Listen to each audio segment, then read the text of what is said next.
lines get really long if he goes even 5 minutes over. Or when we come to Torah study or Shabbat service. Okay, so if I say that Yahuwah Elohim exists, then I have to be aware that Elohim exists at every millisecond of my life.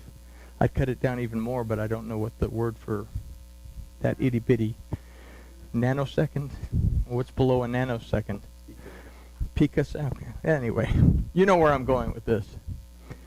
A bondservant is one who is indebted to someone else until the price of his captivity is paid off. Yahusha paid the bond price for us to be released from its debt and be able to return to the Father in a complete state of being.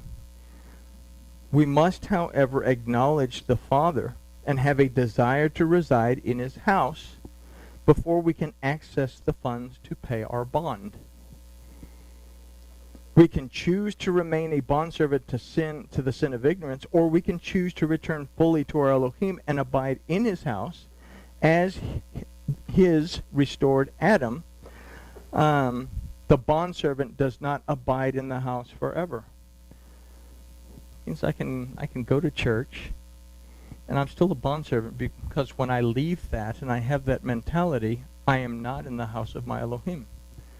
The Son, the one who is established and restored because Elohim prevails in their lives, is the one that remains in the house. The person who seeks to build that relationship. So here's where we can ask, who am I? Am I a bondservant because I deny the presence of my Elohim in my daily life? Or am I Bana? Bana is the root of Ben, meaning son, that means restored and established in a real and intimate relationship with Yahuwah my Elohim. If therefore the Son shall make you free, you shall be free indeed. So we look at Yochanan, the one who's writing this Bezorah, and Yochanan walked with Yahusha. He saw firsthand the power of Yahuwah to bring manifestation by and through Yahusha. He saw the perfect example of what he had to become. We can read about it, but it's not until we seek to imitate the Master that we truly receive the fullness of the Spirit of Yahuwah. Yahusha, like we've said before, Yahusha is the example of what that restored Adam is, as the example of what we should seek to become, that intimate relationship and connection to the Father. I do nothing unless I hear from the Father. Okay? Yahusha was intimately aware of the Father's presence, and this is what Yochanan is seeking to convey. We cannot and must not rely simply on what our dogma tells us. We must seek our Elohim by and through his word and become just as aware of his presence in our lives as the Master Yahusha was. Only in this way do we come out of the cold and into the warmth of the Father's house. So are you residing inside of the house or outside of the house? We can take this study, and if you have time, go through and read 1st and 2nd Kepha and the 3 books, or the 3 epistles of Yochanan. And this is from Kepha, 1 Peter, chapter 1. I'm going to paraphrase 15 through 20. As the one who called you is set apart to the Father, as Yahusha is set apart to the Father, you also should become set apart to the Father in all behavior. Because it has been written, be set apart, for I am set apart. If you will be set apart to me, I will be set apart to you. If you will dedicate yourself to me, I will dedicate myself to you. If you call on the Father, who without partiality judges according to each one's work, pass the time of your sojourning in reverence. If we seek the Father, then we pass the time that we abide in this physical life with the Father.